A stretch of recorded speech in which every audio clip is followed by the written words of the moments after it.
Calculation of space occupied, packing efficiency और packing factor.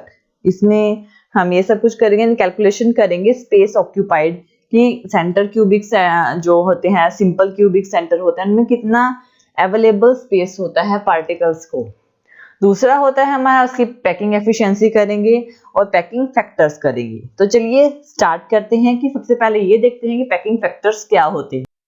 सबसे पहले हम सिंपल क्यूबिक यूनिट सेल से स्टार्ट करेंगे, लेकिन पैकिंग फैक्टर एक होता क्या है? जो परसेंटेज होती है, जो टोटल स्पेस फिलिंग होती है पार्टिकल्स की, यानी कि जो पार्टिकल्स अपना स्पेस ले रहे हैं वो क्या होते हैं? पैकिंग एफिशिएंसी होती है। और उनका जो फ्रैक्शन होता है टोटल स्पेस फिलिंग का, वो होती है पैकिंग फैक्टर। जो देखिए पैकिंग एफिशिएंसी क्या होती है? जितने परसेंट जो स्पेस फिलिंग होती है पार्टिकल से, वो होती है पैकिंग एफिशिएंसी। और जितना फ्रैक्शन होता है टोटल स्पेस का, उसे पैकिंग फ्रैक्शन बोलते हैं। तो चलिए स्टार्ट करते हैं सिंपल क्यूब यूनिट सेल से। अब सिंपल क्यूबिक यूनिट सेल, हमने सिंपल है, एक क्यूब लिया है जिसके कॉर्नर्स पे पार्टिकल्स हैं, सिंपल क्यूबिक यूनिट सेल बोलेंगे उसे। ठीक है, ये हम कर चुके हैं। तो अगर हमने इसका मान लीजिए टॉप बॉटम साइड कोई भी पोर्शन ले लो, आपने इसका फ्रंट व्यू ले लिया। देखिए इसका 3D डायमेंशन कुछ इस फॉर्म में होगा। 4 पार्टिकल्स फ्रंट में है, 1 2 3 4, और 4 पार्टिकल्स बैक में है। तो 4 ये सब क्या होंगे? एक दूसरे से अटैच होते हैं। ये सिंपल क्यूबिक यूनिट सेल होता है। अब इसका कोई भी व्यू ले लो, top view, front view, back view, कोई भी बॉटम व्यू, तो सब में सब व्यू इस तरह का दिखाई देगा। अगर आप इसको फ्रंट व्यू देखते हो तो ये है, मान लीजिए आपने इसका फ्रंट व्यू ले लिया, तो इसके फ्रंट व्यू में आपने सपोज किया है कि इसकी जो एज की लेंथ है, ये किसी यूनिट सेल की एज की लेंथ है a, क्योंकि इसका रेडियस क्या है r, यानी एक सर्कल का सेंटर से रेडियस है स्मॉल r, दूसरे का भी स्मॉल r है, तो दोनों का a, ये क्या है? ये है एज लेंथ, एक यूनिट सेल की एज लेंथ जो कि a है, सेंटर से सेंटर तक a है, और रेडियस जो है स्फीयर का वो है r। तो जो स्फीयर है जो एक दूसरे से टच हो रहे हैं, ये दोनों स्फीयर एक दूसरे से क्या हो रहे हैं? टच हो रहे हैं।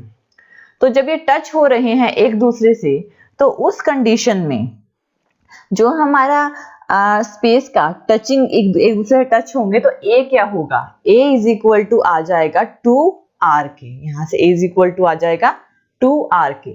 अब जो नंबर ऑफ स्फीयर हैं एक यूनिट सेल में कितने हैं? सिंपल क्यूबिक यूनिट सेल में नंबर ऑफ स्फीयर कितने हैं ये हम कर चुके हैं पहले भी। देखिए मैंने पहले भी आपको बताया था कि उसके एज पे, यानी कि उसके एज कॉर्नर्स पे जो एक स्फीयर होता है ना, इसका 8th पार्ट एक यूनिट सेल लेता है। क्यों लेता है? आप एक बॉल ले लीजिए, बॉल को एक कट कर दीजिए, 2 पार्ट हो जाएंगे, उनको फिर से कट कीजिए, 4 पार्ट्स हो जाएंगे, फिर से कट कीजिए, 8 पार्ट्स हो जाएंगे।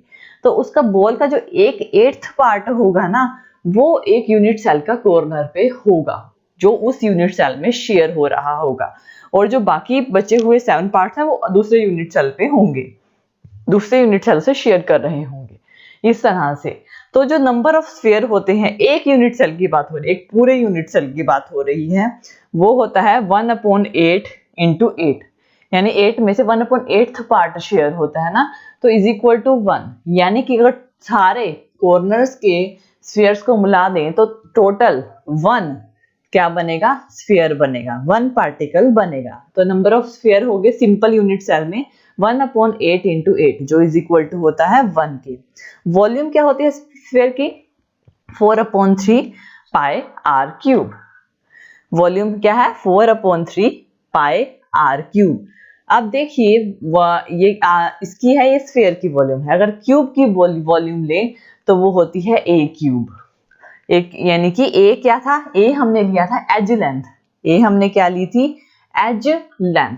a हमारे पास है एज लेंथ, जो इज इक्वल टू है 2r के, 2r के। तो a की जगह हमने 2r³ पुट कर दिया, यानी कि ये आ गया 8r³। अब इसमें फ्रैक्शन करना है। जो फ्रैक्शन है यानी जो ऑक्यूपाइड स्पेस है, एक सिंपल क्यूबिक सेल ने कितना लिया है। अब जो फ्रैक्शन ऑक्यूपाइड है, जो पैकिंग फ्रैक्शन है, वो कितना होगा? 4/3 πr³ 8r³ यानी volume of sphere upon volume of cube, 4/3 πr³ upon 8r³ यानी इसकी आएगा π/6 यानी कि 0.524%, यानी कि इसको जो ऑक्यूपाइड स्पेस है वो 52.4% है, 52.4%। तो ये सिंपल क्यूबिक सेल के केस में है, जो वो स्पेस लेते हैं पार्टिकल्स वो क्या लेते हैं 52.4% लेते हैं और बाकी स्पेस एम्प्टी होता है। दूसरे केस में face centre cubic structure, face centre के केस में हमारे पास एक face centre cube unit cell है। अब इसका भी हमने क्या लेना है, कोई भी व्यू लेना है, चाहे front back top bottom sides कोई भी व्यू ले लीजिए। तो सबका स्ट्रक्चर यही आएगा क्योंकि साइड में पार्टिकल्स हैं और उसके बीच में उसके फेस में एक पार्टिकल है, हर एक फेस में। तो ये होगा face centre cube unit cell.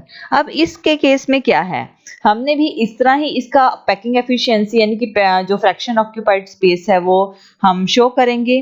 तो चलिए स्टार्ट करते हैं। हमने यहाँ पे इसको वो इस स्फीयर को नाम दे दिया है ए, मान लीजिए इसको दे दिया है ए, इसको दे दिया है सी और इसको दे दिया है बी। इनके बीच में ये पार्टिकल है जो कि इसके फेस में है, तो ए बी सी इसको नाम दे दिया। अब इसमें हमने क्या करना है, फेस सेंटर की बात हो रही है तो यहाँ पे ए सी किसके इक्वल टू होगा, यानी कि ए सी इसकी रेडियस आर, इसकी भी आर और इसकी भी आर और आर, यानी ए सी किसके इज इक्वल टू है 4r के इक्वल, 4r क्योंकि इसमें 4 रेडियस है। ठीक है ना, पहले रेडियस देख लेना ताकि आपको कंफ्यूजन ना हो। तो ए सी क्या है, ए सी यहाँ से ए से सी का जो डिस्टेंस है किसके इज इक्वल टू है, ये जो है स्फीयर के फेस सेंटर को टच कर रहे हैं। ठीक है, फेस सेंटर में तीनों ये इस तरह से टच हो रहे हैं, इस तरह से, वैसे नहीं टच हो रहे, इस तरह टच हो रहे हैं। तो A C is equal to होगा root of A B square plus B C square, root of A B square plus B C square. अब देखिए ए बी स्क्वायर किसके इज इक्वल टू है, ए स्क्वायर के इक्वल है। ऐसे ही क्यों, जैसे कि हमने इसका क्या लिया, जैसे हमने सिंपल क्यूबिक के केस में लिया था, सिंपल क्यूबिक के केस में हमने जो इसका ए लिया था, ए यानी कि एज लेंथ ली थी यूनिट सेल की, वो ए थी, तो इसमें भी ए है। तो इसमें हमने ए बी क्या लिया है, ए बी को ए स्क्वायर लिया है, बी सी को भी ए स्क्वायर, ये भी ए स्क्वायर के इक्वल होगा। तो ए स्क्वायर प्लस ए स्क्वायर यहाँ पे हमने पुट कर दिया, ये आएगा ए सी √2 ए के इक्वल आ जाएगा। अब √2a यानी कि ए C is equal to 4r के इक्वल है, तो यहाँ पे √2ab is equal to 4r के इक्वल आ जाएगा। 4r यानी कि 4 रेडियस है ना, स्मॉल रेडियस r है, तो 4r के इसको इक्वल रख दिया है। तो a क्या आ गया, a is equal to 4/√2r यानी 4r/√2 ऐसे भी बोल सकते हो। तो अब वॉल्यूम हमने, अब वॉल्यूम निकालनी है, फिर नंबर ऑफ स्फीयर निकालने हैं। वॉल्यूम क्या है एक यूनिट सेल की, एक यूनिट सेल की जो वॉल्यूम होती है वो a क्यूब होती है। a क्या है 4/√2r यानी इसकी क्यूब, यानी 32/√2 की r क्यूब, ये इसकी वॉल्यूम हो गई क्यूब की। अब नंबर ऑफ स्फीयर्स जो हैं एक यूनिट सेल में वो कितने हैं, अब साइड में जितने सिंपल में होंगे उतने ही इसमें होंगे, यानी 1/8 × 8। अब फेस पे कितने, हर एक फेस पे उसके सेंटर, हर एक फेस के सेंटर में है, फेस के सेंटर में है, मतलब कि हाफ जो इसका पार्ट है, एक पार्टिकल का हाफ जो है वो यूनिट सेल में है और दूसरा हाफ दूसरे यूनिट सेल में है, यानी आधा हाफ पार्टिकल्स। एक बॉल का, अगर बॉल को अगर 2 हिस्सों में काट दो तो हाफ ये वाला शेयर कर रहा है, हाफ कोई और शेयर करेगा, तो 1/2 सेकंड पार्ट हो रहा है, सेकंड पार्ट ये उसका ले रहा है 1/2। और टोटल कितने हैं 1 2 3 4 5 6 फेस हैं, यानी 1/2 × 6 यानी इज इक्वल टू 4, यानी कि 1 + 3 इज इक्वल टू 4। तो नंबर ऑफ स्फीयर इस यूनिट सेल में कितने हैं, फेस सेंटर के केस में 4। अब जो वॉल्यूम है 4 स्फीयर्स की वॉल्यूम 4 × पहले हमने सिंपल में एक की निकाली थी, ठीक है, पूरे यूनिट सेल में। अब 4 स्फीयर्स की निकालनी, 4 × 1 4/3 πr³, यानी 16/3 πr³।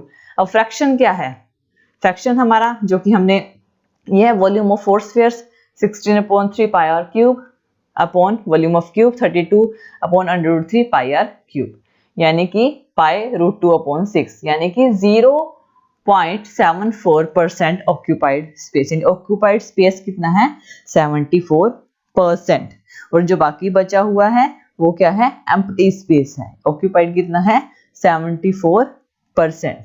तो इस तरह से हम इसे रिप्रेजेंट करते हैं।